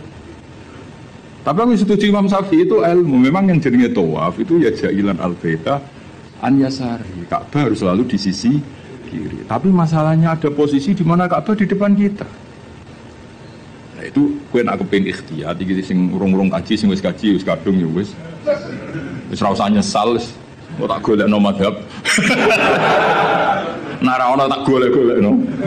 Nak terpaksa ra ono tak rayakno pangeran wis supaya pangeran apian wae no. Donga aku ra mandi tak golekno Habib ta wali sing mandi. Kulo sering ketemu Habib alim tak jalu itu, tapi mboten kangge kulo. Habib dongakno mati Nabi, koyo bahaya jenengan ya dongakno. Mergo nak umpama ibadah kok sesuai syarat dan rukun tuntas gitu. Ora tuntas piye? Wadang wong saking senenge Ka'bah iku nyemokeli kiswa, dal kiswa iki minyakan. Apa itu hukum nganggo dam seneng Ka'bah kok ora oleh. Kulo nanti ngandani, Pak anak tuah men parek-parek Ka'bah. Lha pundi tuah kok ora oleh parek Ka'bah piye malah. Ribet kok. Nyekel wangi, aduh ribet. Ora oleh nyekel, wong ora oleh nyekel Ka'bah iku kiai opo, aduh. Ribet. Mun bae karep-karepmu. Ribet. Lha sampean kan eling kan aturan tuah bahwa jailan al-baita an yasari, orang itu menjadikan baitu sisi kiri. Tapi biasanya ketika di multazam kan berdoa. Tapi aku terus mulane awas kena mbok tulis ning WA terus cara Gus Bak niku rasa. Semene ngono iku sapa? Cara iku nuruti madhab. Garis dengan aturan jailan al-baita an yasari kan itu masalah. Masalah cara madhab. Tapi insyaallah cara Allah muga-muga ora masalah. Aja muni ra masalah ra ngukumi Allah, muga-muga jenenge donga. Umpamane napa sedonga ngene ya Allah, terimalah haji saya. Malaikat sing akhirnya kebingungan, ditampa itu salah prosedur. Ora ditampa donga ning nggon mustajab piye jajal. Ayo jajal. Cara kowe dadi malaikat ayo. Ayo milih ndi? Ayo milih ndi? Ditampa iku nyalai prosedur, ditolak dekne donga ning nggon mustajab. Milih ndi iki dadi wong. Kowe milih ndi? Cara Jawa kabeh. Ya niki badhe niki ngaji mun libur Kang. Kula ape uslah ngurusi kowe terus ruwet. Mboten yen adat kula wae nek Rejeb ning libur, mengke Rejeb ruwah poso kula libur, mengke Sawal diumumno mengke ngantosi pengumumane Kang Ali. Ini maklar-maklar niki mengke sing umum. Mboten napa maklar sae. Bahasa Arabe maklaru fuduli, apa? Jadi bae ana mustari. Lah wong ra bae ra mustari. Fuduli. Wa bai'ul fuduli la yasihu. Bae fuduli ora sah. Tapi ada ngono Kang biasa kan. Itu bagus. Ga itimat be amalu bagus. Ben itimat ambek fadhole Allah Subhanahu wa taala. Ya rumono tenan. Dadi ngaji ku mbek wong alim. Senajan wong alim yo manusa, tapi relatif jujur karena bacanya banyak. Sehingga referensinya, saya itu baca Hanafi itu banyak sekali. Said Muhammad itu mazhabnya Maliki, jadi beliau sering cerita mazhab Hanafi. Karena itu satu-satunya cara untuk mentausiah, meluaskan pandangan. Dan itu menguntungkan umatnya Rasulullah Shallallahu Alaihi Wasallam. Karena cara Abu Hanifah, semuanya kurang apa. Ini ya kecelok muter kak, mau sak mono ae, soalnya kayak gampang mas. Kok ribet tuh? Sementing ora ijak-ijak Ka'bah menek-menek, sementing muter. Wes kayak gampang. Iya, pokoknya ngono. Aku ngaku madhabe Imam Syafi'i terus. Imam Syafi'i lho kena ison niat cara madhab Syafi'i tak kei dhuwit. Kudu bareng no ta'yin yo. Bareng no niate salat iku apa, fardu ta ora niku kudu dijelasno. Aja sedurunge A, mergo sedarane niat iku kudu sek mukaronan. Kudu sause A, kudu bar sedurunge Ra. Yo qasdul fardiyah, iso ta ora. Mulane wong waswas Syafi'i kan gara-gara itu. Akhirnya sampai disoal be wong tasawuf. Iku niat eling pangeran ta eling niat. Lho nate ditakoki wong tasawuf niku ora kurang ajar wong niku. Bareng tak terangno fikih ngono. Lalu kalau sholat itu Pak Bah, wong intelek-intelek itu ingat Allah apa ingat niat? Kan Allahu Akbar. Cara mazhab Syafi'i kon eling apa? Lho nak kowe eling sholat karena enggak kok cara mazhab Syafi'i di Allahu Akbar itu kamu harus menentukan duhurnya iya, asarnya iya, statusnya sholat. Nah kita kan sholli fardhu zuhri itu kan baru sebelumnya dikatakan niat kan harus mulai A itu. Iso ta lagi merektek mah. Gak iso. Paling was-was nyampaini wong iku. Allahu Akbar gak ada. Ribet.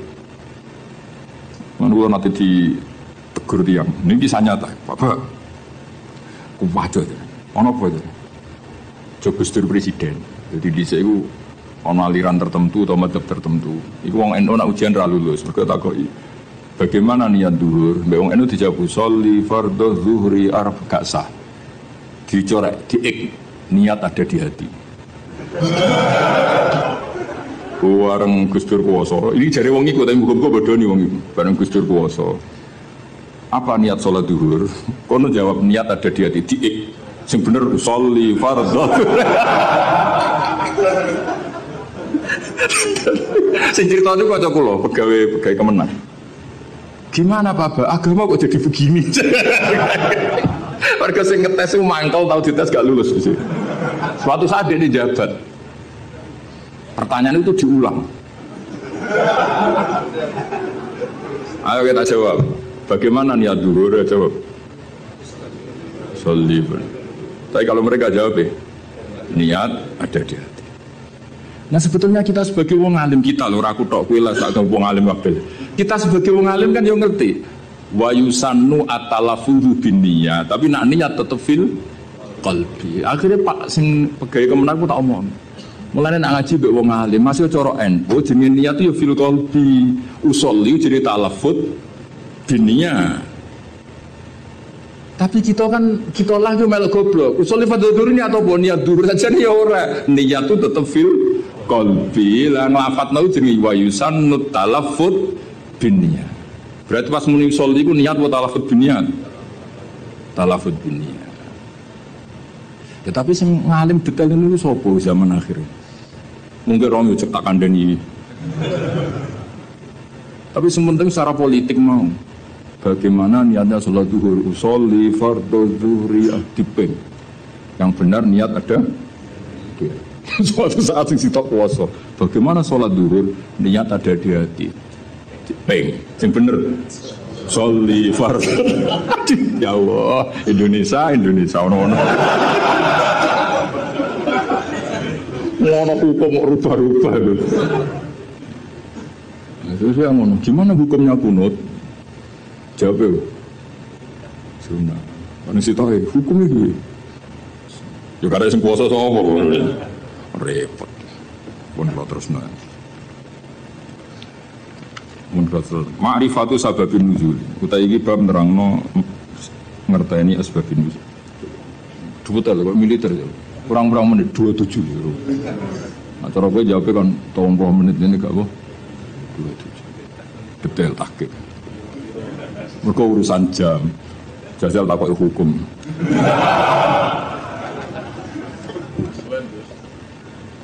Ma'rifatu sababin nuzuli hadhihi ma'rifatu sababin nuzuli. Asbabu te sabab wae sabab ma perkara nazala kang tumurun apa Al-Qur'an li ajlihi krana are sebab. Ana semaca nuzila kang tinturuna apa Al-Qur'an li ajlihi krana are sebab. Pokoke kula pesen teng jenengan nggih nak maca Qur'an syukur-syukur maknane iku anut Qur'an. Nggih. Maksudnya nama anut Quran ngeten nggih, sampean maca nazala dirujukane Allah di angsal, nazala di angsal. Ke Quran itu ada 3 istilah yang resmi ada di Quran ya. Inna anzalnahu fi lailatul qadar, berarti anzala. Ada istilah tanzil, wa bil haqqi anzalnahu wa bil haqqi nazal. Berarti yang pakai sulasi mujarrad juga dipakai Allah, wa bil haqqi nazal. Ya, wa qur'a seperti itu. Seperti itu wa bil haqqi anzalnahu wa bil haqqi nazal. Sebagian disebutno wa nazalnahu tanzila. Jadi pernah 3 pakai istilah. Sulasi mujarrad nazala dipakai, anzala dipakai, tanzil. Makanya terus kalau kita ada istilah malam nuzulul Quran. Apa yang benar itu malam tanzilul Quran. Apa yang benar itu malam inzalul Quran. Ini wong kurang penggawean. Mergo inzal iku ning basane cah-cah iku maknane wis ngono. Dadi akhire kiai-kiai iku milih nuzulul Quran. Mergo kiai asline yo sah. Lu sah to wa bil haqqi anzalna. Nah anzalna masdar yo apa? Masdar yo apa? Inzal. Masa master ngono mikir tapi nak diomongno inzal kan saru. Lah ya mulane kiai Jawa pinter malam nuzulul Quran. Sakjane ya sah malam tanzilul Quran. Tapi teke wong Jawa wis kadung salah. Jadi bahasa Arab itu ya kudu di Nusantarakno. Mergo ya repot, jadi niku repot. Tunggale kok ngene. Kulo niku kadang yo mangkel mek kitab fikih. Tapi mangkel apik. Sing darani mufti ku sebetulnya. Menuso kan. Jajal ke sekarang kali pidato ini. Allah telah berfatwa. Kira-kira darani goblok to ora? Goblok. Padahal itu bener. Ya yastaftuna kaya qulillahu yuftikum fil kalalah. Mana nih? Allahu ta'ala yufti ku paring fatwa. Jajal kayak misalnya dari kiai pidato. Allah telah menfatwakan. Kira-kira dianggap goblok atau alim? Oh goblok mesti.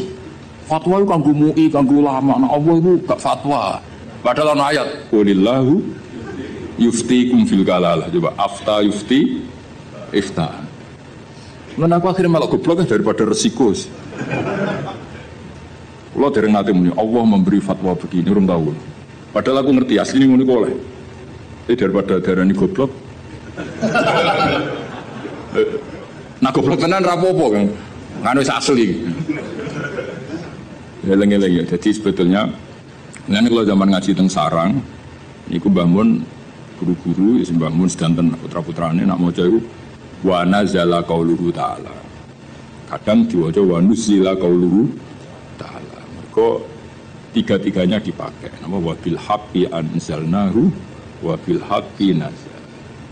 Terus mufassir sing dadi geger. Mergo mufassir itu di pikiran na anzala itu jumlatan wahidah minallahil mahfuz ila sama'id dunya. Nak tanzil itu cicilan sangka sama'id dunya diturunno sesuai hasabil waqa'a, sesuai kejadian. Nah sing sesuai kejadian jenenge diarani sababin nusul. Paham ya? Mulane angger sababin nusul itu mestine tanzil. Napa?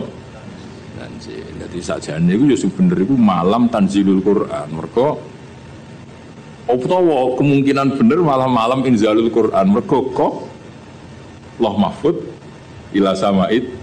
Ya, tapi daripada salah paham. Ya apa?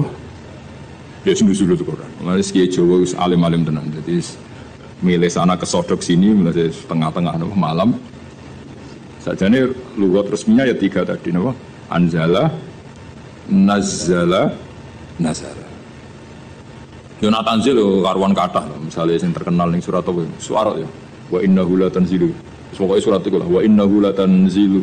Sak sing wa innahu la tanzilu rabbil alamin nazala bi ruhul amin. Ya kan wa innahu la tanzilu. Ya ning waqiah ya napa? La yamassuhu illal mutahharun tanzilum rabbil alamin.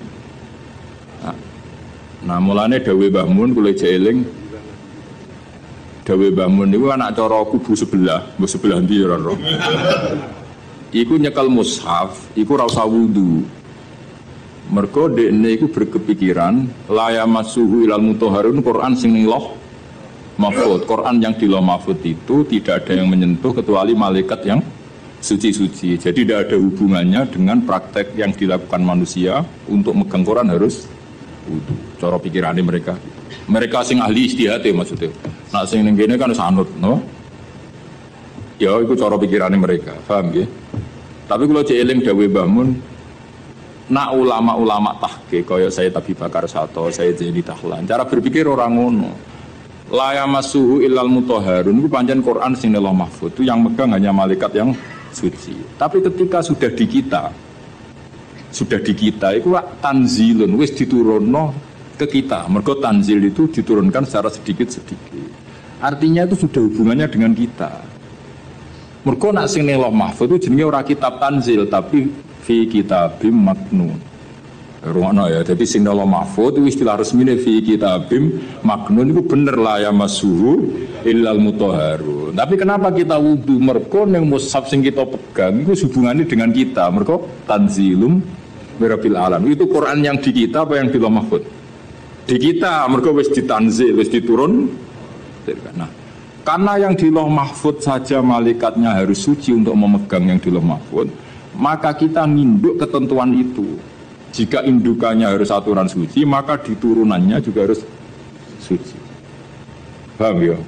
Akhirnya kita duwe adat atau duwe hukum atau duwe ketentuan nak nyekel Quran gini apa? Wudu. Mergo Quran sing kita ini jenenge wis tanzilum mirabbil alamin. Nah, bukti kalau itu Quran yang sudah turun di kita terus aneh apa? Afa bihadzal haditsi antum mudhinun. Itu sudah bersentuhan dengan kita apa enggak? Sudah terusannya ayat, apakah dengan Quran ini kemudian kamu melakukan pembohongan? Berarti Quran yang di kita apa yang di Lauh Mahfuz? Di kita, karena Quran yang di Lauh Mahfuz tidak ada komentar macam-macam karena mereka tidak tahu. Paham ya? Jadi ben kira, engko nang didalili wong langsung mantuk-mantuk. Itu Quran yang di Lauh Mahfuz. Ya Quran sing Lauh Mahfuz itu istilah fi kitabim maknun. Mulane kudu seneng mbek ulama-ulama NU sing alim-alim kudu seneng. Nek sing ora alim ora sabuk gedhingi, tapi aja dinut. Sing alim ya disenengi ya dihormati dinut. Nek sing ora alim ya cukup disenengi tapi ora usah dinut. Bloyor nak fatwa. Nak fatwa apa? Tapi ora sabuk gedhingi, gedhe umum kudu dosa. Tapi dukung wong dudu fatwa ya repot. Ya eling-eling ya. Dadi Quran sing di Lauh Mahfuz istilahnya apa? Fi kitabim maknun. Yang dalam kitab sing dilindungi. Lha iku status la yamassuhu illal mutahharun. Iku sing Lauh Mahfuz. Terus yang sudah turun di kita jenenge tanzilum rabbil alamin. Karena sudah ditanzil. Paham ya? Nah, karena yang di Lauh Mahfuz ada aturan la yamassuhu illal mutahharun, maka yang di bumi pun ada aturan la yamassuhu illal mutahharun. Meskipun mutahharun yang di ayat itu misalnya para malaikat. Paham dong ya? Jadi itu setengah-tengah, itu setengah-tengah. Ya rodok nganan, rodok ngiri, pokoknya itu setengah-tengah. Paham ya? Tapi sampean kudu ngerti, itu hukum umum ngerti ya. Jadi istilah apa? Tanzil, anzala, usah rasa di masterno. Ya anzala, nazala, nazzala. Berarti kamu mau coba. Apa? Gua mana zalal Qur'anu pun uzilal Qur'anu. Gua mana zala ya huwa utawi sabar umma perkara nazala kan tumurun apa Al-Qur'an di ajli karena ares sebab kasuali sailin kaya dene takok sing takok aku dusi hadisaten utawa terjadine barang sing anyar teko sumalam mongko ngono ngerti sira ana nuzul Al-Qur'ani sak temene turune Qur'an wa ala kismene ing atase rong bagian kismun te sak bagian nazala tumurun apa kisem ibtidaan ing dalam kawitane wa kismun te sing sak bagian nazala tumurun apa kisem akibat akiaten ing dalam sause kejadian tertentu atau soal yang utawa ana pertanyaan tertentu. Waktu tatabalan teman-teman neliti sapa ulama al-qisma ing bagian asania ingkang kaping pindho. Wa sannafu lan padha ngarang sapa ulama fil qismi sani ngarang kutuban pira-pira kitab maksusatan kang khusus. bayanu kang padha jelasno sapa ulama fiya ing dalam kutub jelasno al ayati ing boro ayat alati kang nazilat kang tumurun apa ayat bisa bepin sebab anane sebab wa bayanu lan padha jelasno sapa ulama dalika sabab ing mengkono sebab wa statu lan padha istihad sapa ulama fi bayani sabab istihadan kelan istihad balikon kang nemen wa asyaru muallafin utawi terkenale barang sing dikarang fi hadal maudhu itu kitab sing dikarang fi hadal maudhu dalam ikhlas tema iku lubabun nukul fi asbabin nuzul maknane lubabun nukul sarine ilmu riwayat fi asbabin nuzul ing dalam nerangno asbabin nuzul lil hafid asyuti kedua Imam Jalaluddin niku Asyuti seberapa menit kiai yang diatur dul sordok bro. Cek 16 menit, suwi dong. Mau menit 15 menit, 16 menit. Wong nganggur.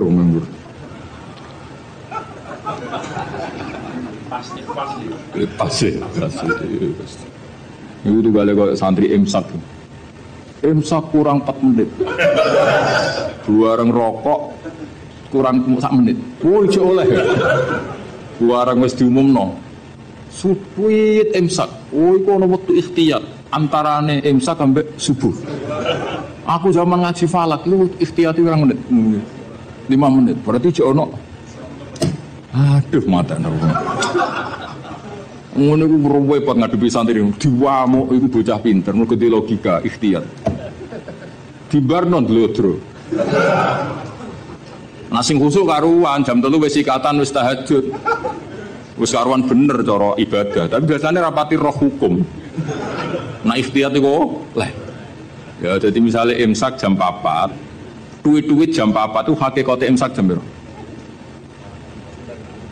4 menit. 4 menit. Bareng 4 menit mlebu subuh wis mlebu asline di ikhtiyatno ben mesti mlebu tambahi 4 menit. Ya terserah lah ikhtiyat yo. Ora kok 10 menit itu subuh dul bocah kok sembrono. Ngene lho tak warai. Misale imsak iku jam 4, hakikate kan sing bener-bener iso kan 4:04. Nah mbok gawe ihtiyate 4 menit. Lah mestine nek imsak entek kan otomatis subuh. Berarti hakikate 4,4 wis subuh. Ben mesti mlebune di ikhtiyatno nek ditambahi, ben mesti mlebu. Akhire benas sufi wal imsak ono ikhtiyat 8 menit. Lah santri sing beling nyongkone 8 iku ikhtiyat kanggo imsak kabeh. Akhire rokok dibuak bareng Allahu Akbar. Maksudnya kok sadan niku lagi itu. Nah duit ijek rokok. Lha lan ngombe kudu mbok terusno banjur cara kula fatwa kula lah nek misale wis tengan ngombe ya terusno ora apa-apa. Mesti ora apa-apa iku standar Indonesia mesti ana wektu napa ikhtiar. Tapi masalah iso wae sing nuwit-nuwitno iku wis terlambat. Dong ya. Baru didelok, lho wis subuh. Duit. Duit imsak padahal wektune wektu subuh. Lan cara kula nek ngombe iku gak keselek lereni. Tapi nek ngombe faktor keselek terus mergo darurat. Iki fatwaku ya. Kowe setuju ya kena ora kurang ajar. Kadane wong tua ora nurut. Nak kowe ngombe kesel, itu darurat. Paham ya? Permangan gedang goreng wates. Sing goreng mbek ngamuk misalnya. Keselak. Kowe ngombe ana duit-duit imsak. Iku terusno ngombemu. Anggap ae jek ana wektu no ikhtiar campur darurat ya, sih kombinasi apa? Karena secara ilmu ketika diimsakkan itu sebetulnya belum imsak. Tapi nak kue ikhtiari maknanya itu ya normal kabeh, keadaan normal kabeh. Kue sebar ngombe 2 gelas, cuma saking biasa wong rakus wae, jadi tetap ngombe. Lha iku nak ana duit-duit lereni. Mergo iso wae sing ngebel iku wis telat. Dong ya. Iku setengah-tengah iku wis. Ya rodok goblok, rodok pinter, ya rodok ikhtiyat itu kombinasi. Karena kadang wong poso itu pancen medhit tenan. Maksudnya medhit ngene. Wis bar ngombe sak gelas. Kok ijo ana wektu iku emen agak nyelesekno pakanane to, Bu. Mun kadang ya wis kiai, tapi jenenge menungso. Jajal kowe wis kiai lah, wis kang ali wis kiai. urung imsak karek sak menit terus ono gedang goreng sitok misale. Pilihan mbok pangan apa bubar ngono. Pangan mesti. Kiai-kiai latihan ini kan padahal efeknya nak dipangan kan gak nyanda. Tua telel akhirnya kesel lagi. Waktu gale santri apa jamaah ijek rokokan, nganti imami takbir ijek rokokan, bar rokok dibuka bar takbir blu ijek metu.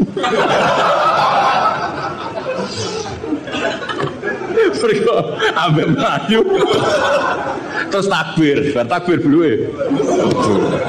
Allah Karim. Ana sing lakoni ngono. Ya akeh.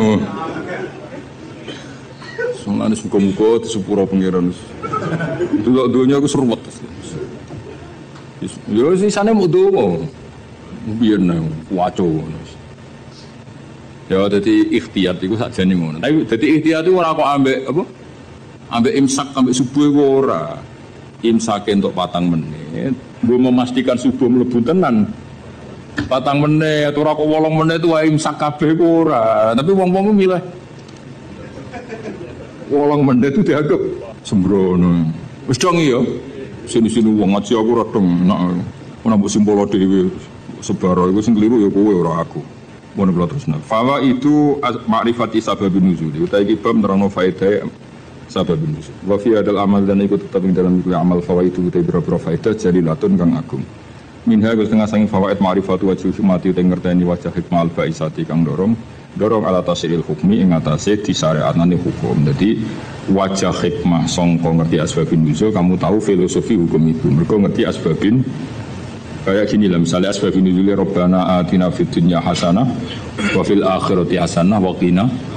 Itu kan luar biasa betapa baiknya Allah kepada kita. Ada orang yang orientasinya ketika di tempat mustajab hanya minta dunia. Terus Allah mengkritik itu. Yo jomo ke dunia njaluk dunya. Allah mengkritik itu. Tapi hebatnya Allah, baiknya Allah ketika mengkritik kita mau bakas dunia, Allah tetap nyuruh kamu berdoa Rabbana atina fid dunya hasanah wa fil akhirati. Artinya bukan berarti Allah ngeritik dunia terus muni, "Yus kedungu akhirat tok ora bakas dunia." Makanya sebetulnya sifat kedunya itu tidak mesti buruk. Buktinya Allah menyuruh Rabbana atina fid dunya asal dilakukan orang baik loh ya. Lah iya kan Durungian pamenan nasi ma'akul Rabbana atina fid dunya terus wa malahu fil akhirati min wong ning tempat mustajab kok mau njaluk donya tok iku piye? Cek gobloke cara pangeran. Wong ning tempat mustajab kok mau njaluk donya iku cek gobloke. Lah hebatnya Allah ketika melarang itu malah wong ngendikan yo nak njaluk yo menisan yo donya yo akhirat. Lho saking apikane pangeran. Mesti nak cara pangeran gak apian ning mustajab njaluk akhirat tok, ning donya kere ra apa-apa. Cara kowe kira jera apa-apa, kira ya lara tenang ngawur. Ya tapi pengenan nabi aneh ngono, ketika ana wong njaluk donya tok malah dikandani lho lha opo ke njaluk donya tok. Wong ning tempat kumune wae Rabbana atina fid dunya wa fil akhirati hasanah. Terus waqina adzabannar. Lu kan enak kan? Akhirnya nus mustajab yo menisan nak donga yo njaluk donya, yo njaluk akhirat. Yo ora usah mlebu neraka, nek iso iki langsung waqina adzabannar. Jadi, nah akhirnya kita akan ngerti betapa baiknya Allah. Asbabun nuzulnya karena seperti itu. Ada orang ketika di multazam hanya orientasi dungo, jaluk dungo. Sampai Allah, dilingno, laupo. Maksudnya laupo cek rugine kuwe. Wong ning tempat mustajab kok jaluk hal sing sangat terbatas. Dunia itu maknanya sangat dungo menisan Rabbana atina fid dunya hasanah wa fil akhirati hasanah gitu. Mane bener bahasa Masari, nah dan ini dungo sapu cegat. Mane ki NU ora usah ngapalo donga akeh, sing ngamini kesel. Sisi kuwae Rabbana atina fid dunya hasanah fil akhirati hasanah. Sempurna. Alhamdulillahirabbil alamin. Wis iku aman. Tapi kan wong kuwatir darani goblok kan. Dungane sithik mesti ora wong alim kan. Akhirnya kan ibu-ibu suwi. Padahal tambah suwi tambah ribet kan. Kok jarang donga suwi. Andalan sebagai Rabbana atina fid dunya hasanah wa fil akhirati hasanah wa qina adzabannar. Dong ya, jadi betapa baiknya Allah ketika mengkritik orang yang berdoa Rabbana atina fid dunya hasanah itu orang kok ngritik jaluk fid dunya hasanah tapi dikritik wong wis ning tempat mustajab kok jaluke hal yang terbatas kon jaluk menisan niku fid dunya hasanah wa fil akhirati yo hasanah. Terus nek iso ya wakina napa tapi ketoke ra yakin kene wakina ada. Ketoke ku kowe lah yakin Mas kudu koyoke kudu jeblok sik. Lho aja ngono pangeran iku maha rahmati soe selamat enak ya tetep diwaca waklina ngeti jiwai wakilan kula aturi ngreksa panjenengan nak ing kita ada benar ing siksa neraka. Kula nak ndonga tak jiwai. Neraka niku gampil Gusti. Apapun jauhnya neraka itu jenengan kalau nerbangkan hamba-hamba pilihan jenengan set sampai ning swarga ono pertanyaan. Mau ke liwat di? Mbok liwat di ngerti-ngerti ning swarga. Kowe gak liwat neraka blas blas gak roh. Mergo terbang. Lah nek kenalan mbek kowe kan repot. Kok ning swarga? Ning ndi ora ono. Ora neraka. Dadi ono wali ketemu wong biasa, sing biasa itu neraka suwi. Takoki lagi liwat di. Ya ora roh, ngerti-ngerti wis mergo kalbar kil khotib sret terus ke swarga. Sing sitok neraka sih. Ya pengalaman sing iku mestine sing. Tapi ning bab iku aja golek pengalaman cah ya. Assalamualaikum warahmatullahi wabarakatuh.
Oke, terima kasih sudah menonton pengajian kali ini.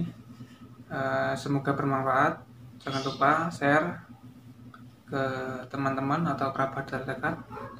Dan sampai jumpa di video selanjutnya. Assalamualaikum warahmatullahi wabarakatuh.